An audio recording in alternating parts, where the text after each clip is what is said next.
ಸರ್ಕಾರಿ ವಲಯದಲ್ಲಿ ಸರ್ಕಾರ ಉದ್ಯೋಗದ ಅವಕಾಶವನ್ನ ಕಲ್ಪಿಸ್ಕೊಟ್ರೆ, ಖಾಸಗಿ ವಲಯದಲ್ಲೂ ಕೂಡ ಉದ್ಯೋಗದ ಅವಕಾಶವನ್ನ ಕಲ್ಪಿಸುವಂತ ನಿಟ್ಟಿನಲ್ಲಿ ಈಗಾಗಲೇ ಬಹಳಷ್ಟು ಕೈಗಾರಿಕಾ ಉದ್ಯಮಗಳು ಮತ್ತೆ ಇಂಡಸ್ಟ್ರಿಯಲ್ ಏರಿಯಾಗಳು ಇದ್ರೂ ಕೂಡ ಹೊರಗಡೆಯವರು ಬಂದು ಎಂಪ್ಲಾಯ್ಮೆಂಟ್ಗಳನ್ನ ತಗೊಂಡಿದ್ದಾರೆ. ಆದರೆ ಜಿಲ್ಲೆಯಲ್ಲಿರುವಂತ ಯುವಕರಿಗೆ ಉದ್ಯೋಗದ ಅವಕಾಶವನ್ನ ಕಲ್ಪಿಸಿಕೊಡುವಂತ ನಿಟ್ಟಿನಲ್ಲಿ ಮುಂದಿನ ದಿನಗಳಲ್ಲಿ ನನ್ನ ಹೋರಾಟವು ಕೂಡ ಈ ಜಿಲ್ಲೆಯ ಯುವಕರ ಪರವಾಗಿರ್ತದೆ ಅಂತ ಹೇಳ್ತಾ, ಇವರ ಕೆಲಸವನ್ನ ಪಡೆಯುವಂತ ನಿಟ್ಟಿನಲ್ಲಿ ಸ್ಕಿಲ್ ಡೆವಲಪ್ಮೆಂಟ್, ಯಾವ ಯಾವ ಕೆಲಸಕ್ಕೆ ಯಾವ ಯಾವ ರೀತಿಯಾದಂಥ ಸ್ಕಿಲ್ ಡೆವಲಪ್ಮೆಂಟ್ ಪ್ರೋಗ್ರಾಮ್ಗಳನ್ನ ಕಲ್ಪಿಸ್ಕೊಡ್ಬೇಕು, ಅದನ್ನ ಸರ್ಕಾರದ ಸಹಕಾರದೊಂದಿಗೆ ನಿಗದಿತ ಒಂದು ಇನ್ಸ್ಟಿಟ್ಯೂಷನ್ಸ್ಗಳನ್ನ ಇಲ್ಲಿ ಸ್ಥಾಪನೆ ಮಾಡುವಂತ ನಿಟ್ಟಿನಲ್ಲಿ ಯುವಕರ ಜೊತೆಯಾಗಿ ಧ್ವನಿಯನ್ನ ಆಗಿ ಈ ಜಿಲ್ಲೆಯವರಿಗೂ ಕೂಡ ಆ ಪ್ರಮುಖ ಕೆಲಸಗಳನ್ನ ಕೊಡಿಸುವಂತ ನಿಟ್ಟಿನಲ್ಲಿ ಕಾರ್ಯಪ್ರವೃತ್ತಿ ಆಗಿರ್ತೇನೆ ಅಂತ ಹೇಳ್ತಾ, ಮತ್ತೊಂದು ವಿಚಾರ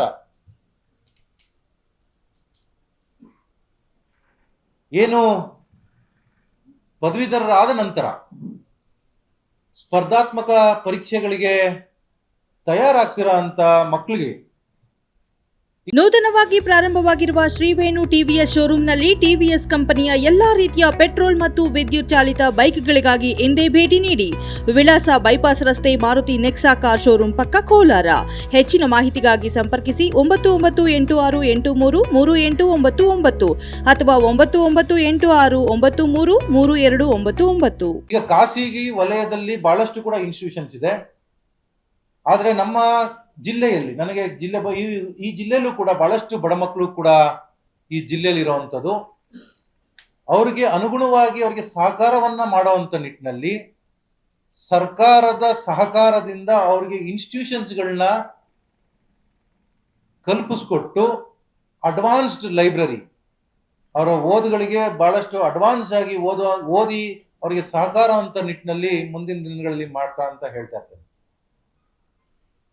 ಇದರ ಜೊತೆಯಾಗಿ ಈಗಾಗಲೇ ಪದವಿ ಪೂರ್ವ ಕಾಲೇಜುಗಳು 2-3 ಕಡೆ ಇದೆ. ಆ ಪದವಿ ಪೂರ್ವ ಕಾಲೇಜುಗಳನ್ನ ಸ್ಥಳೀಯ ಮುಖಂಡರುಗಳ ಜೊತೆಗೆ ಪ್ರತಿಯೊಂದು ಹೋಬಳಿ ಮಟ್ಟದಲ್ಲಿ ಪದವಿ ಪೂರ್ವ ಕಾಲೇಜ್ ಆಗಬೇಕು ಅಂತಲೂ ಕೂಡ ನಾನು ಸ್ಥಳೀಯ ಮುಖಂಡರುಗಳ ಜೊತೆಗೆ ಆ ಧ್ವನಿಯಾಗಿರ್ತೇನೆ ಅಂತಲೂ ಕೂಡ ಹೇಳ್ತೇನೆ. ಮತ್ತೊಂದು, ಈಗಾಗಲೇ ಕೋಲಾರ ಜಿಲ್ಲೆಗೆ ಮೆಡಿಕಲ್ ಕಾಲೇಜು ಕೂಡ ಅನುಮೋದನೆ ಆಗಿದೆ. ಆದರೆ ಇಂಜಿನಿಯರಿಂಗ್ ಕಾಲೇಜು ಕೂಡ ಆಗಬೇಕಾಗಿರೋ ಅಂಥದ್ದು ಧ್ವನಿ ನಾನು ಬಹಳಷ್ಟು ಕೂಡ ಈ ಜಿಲ್ಲೆಯಲ್ಲಿ ಕೇಳಿದೆ.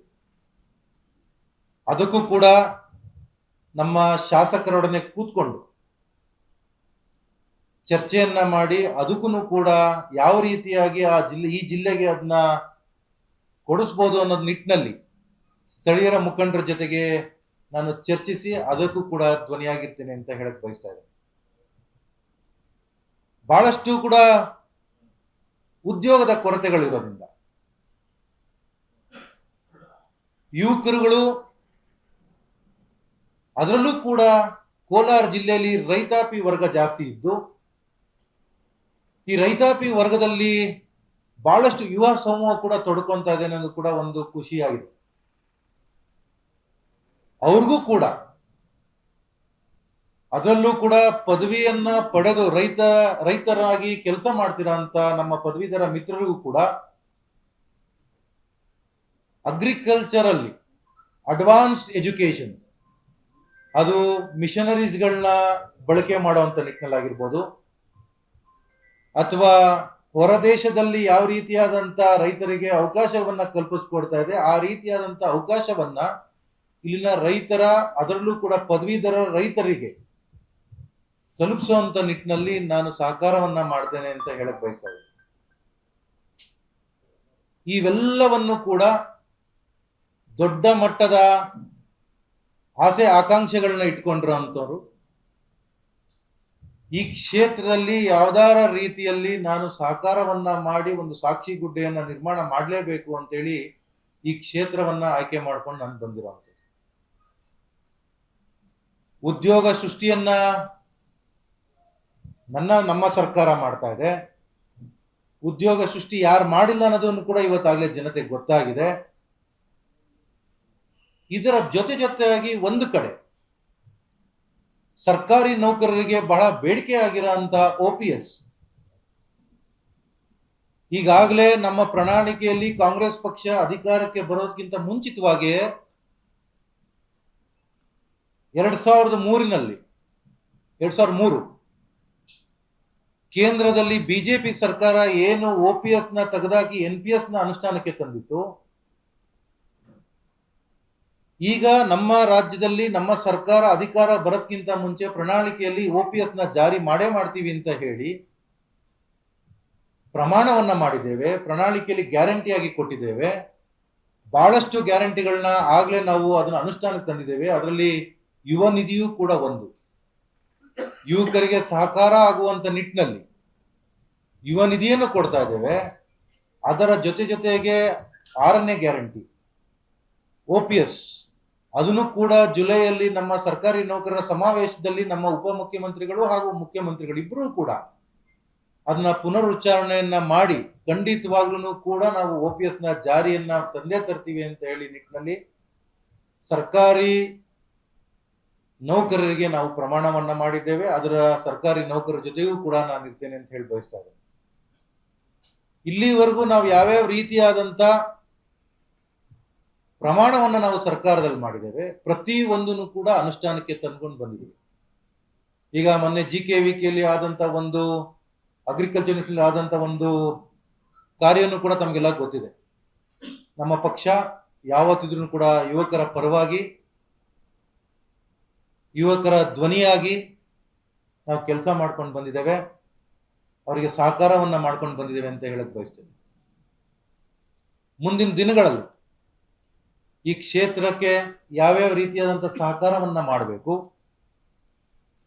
ಆ ಸಹಕಾರದ ಜೊತೆಯಾಗಿ ಯಾವ ರೀತಿಯಾಗಿ ನಾವು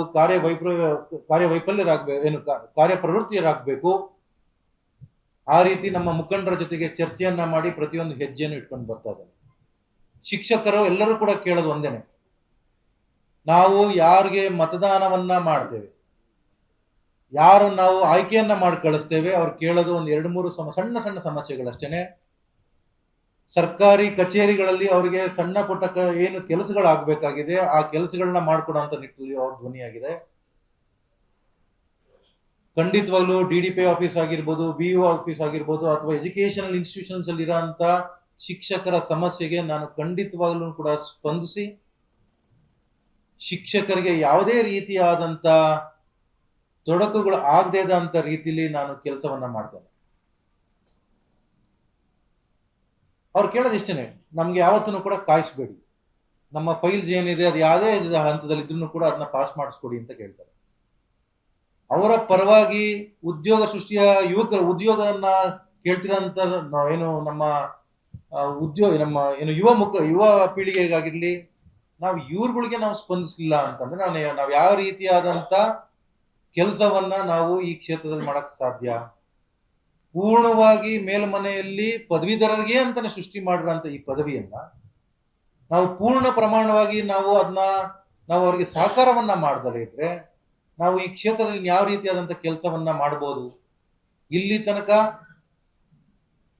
ಯಾವ್ಯಾವ ಪಕ್ಷದಿಂದ ಈ ಕ್ಷೇತ್ರದಲ್ಲಿ ಗೆದ್ದು ಬಂದಿದ್ದಾರೆ, ಯಾವಾಗ ಚುನಾವಣೆಗಳನ್ನ ಮಾಡಿ ಬಂದಿದ್ದಾರೆ, ಎಷ್ಟು ಸತಿ ಕ್ಷೇತ್ರಕ್ಕೆ ಬಂದು ಈ ಸಮೂಹನ್ನ ಯಾವತ್ತು ಸ್ಪಂದಿಸಿದ್ದಾರೆ, ಇದೆಲ್ಲರಿಗೂ ಕೂಡ ಗೊತ್ತಿರೋಂಥ ವಿಚಾರ. ನಾನು ಬಹಳಷ್ಟು ಕೂಡ ಚುನಾವಣೆಯ ಅಭ್ಯರ್ಥಿ ಆಗೋಕ್ಕಿಂತ ಮುಂಚೆ ಈ ಕ್ಷೇತ್ರದ ಬಗ್ಗೆ ಅಧ್ಯಯನ ಮಾಡಿ ಈ ಕ್ಷೇತ್ರದಲ್ಲಿ ಯಾವ್ಯಾವ ರೀತಿಯಾದ ಸಮಸ್ಯೆಗಳಿಗೆ ಸ್ಪಂದಿಸಬೇಕು ಅಂತೇಳಿ ಬಹಳ ಅದ್ಭುತವಾದಂಥ ಪ್ರಣಾಳಿಕೆಗಳನ್ನ ಸೃಷ್ಟಿ ಮಾಡಿ ಹಿರಿಯರ ಆಶೀರ್ವಾದವನ್ನ ಪಡ್ಕೊಂಡು ಈ ಕೆಲಸಗಳನ್ನ ಮಾಡ್ತೀನಿ ಅಂತ ಹೇಳೋ ನಿಟ್ಟಿನಲ್ಲಿ ನಾನು ಕ್ಷೇತ್ರವಾರು ಪ್ರವಾಸವನ್ನ ಮಾಡ್ತಾ ಇದ್ದೇನೆ. ಮತದಾರರು ಕೇಳ್ತಿರೋದು ಒಂದೇನೆ, ನಾವು ಆಯ್ಕೆ ಮಾಡಿರೋಂಥ ವ್ಯಕ್ತಿ ನಮ್ಗೆ ಕೈಗೆ ಸಿಗ್ಬೇಕು. ಇಲ್ಲಿವರೆಗೂ ಬೇರೆ ಪಕ್ಷದವ್ರು ಹೇಳ್ತಾರೆ ಇದು ನಮ್ಮ ಭದ್ರಕೋಟೆ, ನಾವು ಈಗ ಈ ಕ್ಷೇತ್ರದಲ್ಲಿ ಸೋತೆ ಇಲ್ಲ. ಆಯ್ತು ಸ್ವಾಮಿ, ನೀವು ಸೋತಿಲ್ಲ ಅಂತಂದ್ರೆ ಈ ಕ್ಷೇತ್ರದಲ್ಲಿ 8 ಸತಿ ಮತ್ತೆ 12 ಸತಿ ಗೆದ್ದಿದೀವಿ ಅಂತ ಹೇಳ್ತಿರಲ್ಲ, ಈ ಕ್ಷೇತ್ರದಲ್ಲಿ ಯಾವ ರೀತಿಯಾದ ಸಹಕಾರವನ್ನ ಮಾಡಿದ್ವಿ? ಯಾವ ರೀತಿನೂ ಕೂಡ ಸಹಕಾರ ಮಾಡ್ದಲೆ ನೀವು ಯಾವ ರೀತಿಯಾದಂತ ಮತಯಾಚನೆಯನ್ನ ಮಾಡ್ತೀರಿ? ನಾನು ಕೇಳೋ ಒಂದು ಪ್ರವೃತ್ತಿಯಲ್ಲಿ ನಾವು ಸಹಕಾರವನ್ನೇ ಮಾಡ್ದಲೆ ಇದೆ. 8 ಸತಿ ಗೆದ್ರೇನು 10 ಸತಿ ಗೆದ್ರೇನು, ಖಂಡಿತವಾಗ್ಲೂ ಕೂಡ ನಾನು ಈ ವೇದಿಕೆ ಮುಖಾಂತರವಾಗಿ ಬಹಳ ನೇರವಾಗಿ ಹೇಳಕ್ ಬಯಸ್ತೇನೆ. ಈ ಕ್ಷೇತ್ರದ ಪ್ರತಿಯೊಬ್ಬರ ಮತದಾರರಿಗೂ ಕೂಡ ತಲುಪಿಸಕ್ ನಾನು ಬಯಸ್ತೇನೆ. ಹಿಂದಿನದಲ್ಲಿ ಏನೇನಾಗಿದೆ, ಆದ್ರೆ ಮುಂದಿನ ದಿನಗಳಲ್ಲಿ ಆ ರೀತಿ ಯಾವುದೇ ರೀತಿಯಾದಂತ ತೊಡಕುಗಳು ಬರ್ದಲೆ ನಾನಾಗಿರ್ಬೋದು, ನಮ್ಮ ಸರ್ಕಾರದಿಂದ ಆಗಿರ್ಬೋದು, ಯಾವತ್ತೂ ಕೂಡ ಯಾವತ್ತೂ ಕೂಡ ನಾವು ಕೈ ಬಿಡೋದಿಲ್ಲ. ಖಂಡಿತವಾಗ್ಲೂ ಕೂಡ ಶಿಕ್ಷಕರು, ಶಿಕ್ಷಕರೇತರ ಪದವೀಧರರಿಗೆ ಪ್ರತಿ ಒಬ್ಬರಿಗೂ ಕೂಡ ಸಹಕಾರವನ್ನ ನೀಡ್ತಾ ಈ ಕ್ಷೇತ್ರದಲ್ಲಿ ನಾನು ಕೆಲಸವನ್ನ ಮಾಡ್ತೇನೆ, ಕೆಲಸ ಮಾಡೋದಕ್ಕೆ ಬಂದಿದ್ದೇನೆ ಅಂತ ಹೇಳಕ್ ನಾನು ಬಯಸ್ತಾ ಇದ್ದೇನೆ. ಯಾವ ಇಲಾಖೆಗೂ ಇಲ್ದಿರೋ ಅಂತ ಕೆಲಸಗಳನ್ನ ನಮ್ಮ ಇಲಾಖೆಗೆ ಕೊಟ್ಟಿದ್ದೀರಿ ಅಂತ ಹೇಳಿ ಖಂಡಿತವಾಗ್ಲೂ ಕೂಡ ನನ್ನ ಹಿರಿಯರಿಗೆ ಮತ್ತೆ ಮಂತ್ರಿಗಳಿಗೆ ಈ ವಿಚಾರಗಳನ್ನ ಮಾಡಿ ಸರ್ಕಾರಿ ನೌಕರರಿಗೆ ಸಮಾನವಾಗಿ ಈ ಕ್ಷೇತ್ರದಲ್ಲಿರುವಂತ ಕೆಲಸಗಳನ್ನ ಅವರಿಗೆ ಹಂಚಬೇಕು ಅಂತ ನಿಟ್ಟಿನಲ್ಲಿ ನಾನು ಅವ್ರಿಗಾಗಲೇ ಹೇಳಿದ್ದೇನೆ. ಯಾಕೆ ಅಂತಂದ್ರೆ ಈಗ ಸಹಜವಾಗಿ ಶಿಕ್ಷಕರು ನೀವು ಹೇಳ್ದಂಗೆ ಮಲ್ಟಿಪಲ್ ಕೆಲಸಗಳು ಅವರೇ ಮಾಡ್ತಾರೆ. SIRಗೂ ಅವರೇ ಬೇಕು, ಸೆನ್ಸಸ್ಗೂ ಅವರೇ ಬೇಕು.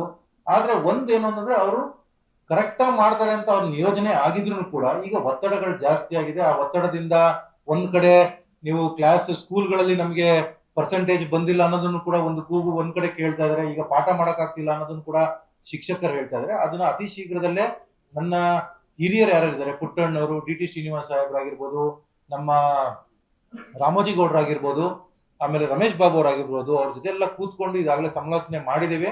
ಅದನ್ನು ಯಾವ ರೀತಿಯಾಗಿ ಬಗೆಹರಿಸಬೇಕು ಅಂತ ನಿಟ್ಟಿನಲ್ಲಿ ಈಗಾಗಲೇ ನಾವು ಅದನ್ನ ಕಾರ್ಯಪ್ರವೃತ್ತಿಯಾಗಿ ಆಗಿದ್ದೀವಿ. ಮುಂದಿನ ದಿನಗಳಲ್ಲಿ ಖಂಡಿತವಾಗ್ಲೂ ಕೂಡ ಆ ಸಮಸ್ಯೆಯನ್ನು ಕೂಡ ಬಗೆಹರಿತದೆ. ಸದನ ಸಮಿತಿ ರಚನೆ ಆಗಿರುವಂತ ವಿಚಾರಗಳಲ್ಲಿ DT ಶ್ರೀನಿವಾಸ್ ಸಾಹೇಬ್ರು ಒಂದು ಕಡೆ ಪ್ರೈವೇಟ್ ಇನ್ಸ್ಟಿಟ್ಯೂಷನ್ಸ್ ಗಳಿಗೆ ಆಗಿರೋ ಅಂತ ತೊಂದರೆ ಏನು ಪಾಲಿಸಿ ಮೇಕಿಂಗ್ ಗಳಲ್ಲಿ ಮತ್ತೆ ಬೇರೆ ಬೇರೆ ವಿಚಾರಗಳಲ್ಲಿ ಆಗಲೇ ಅದನ್ನ ಧ್ವನಿಯಾಗಿದ್ದಾರೆ. ಕ್ಷೇತ್ರಕ್ಕೆ ಸುಮಾರು ಸತಿ ಬಂದೋಗಿದ್ದಾರೆ. ಎಲ್ಲೋ ಒಂದು ಕಡೆ ಲೋಪದೋಷಗಳು ಆಗಿರ್ಬೋದು, ಅವ್ರೇನೋ ಸ್ಟೇಷನ್ ಅಲ್ಲಿ ಇಲ್ದೇ ಇರೋಂಥ ಸಂದರ್ಭದಲ್ಲಿ ಬಂದಿಲ್ದಲೇ ಇರ್ಬೋದು. ಆದ್ರೆ ನಾವು ಹೇಳ್ತಾ ಇರೋದೇನು ಅಂತಂದ್ರೆ ಪ್ರತಿಯೊಂದನ್ನು ಕೂಡ ಬದಲಾವಣೆಯ ರೂಪದಲ್ಲಿ ನಾವು ಮಾಡ್ಕೊಂಡು ಬರ್ತಾ ಇದ್ದೇವೆ.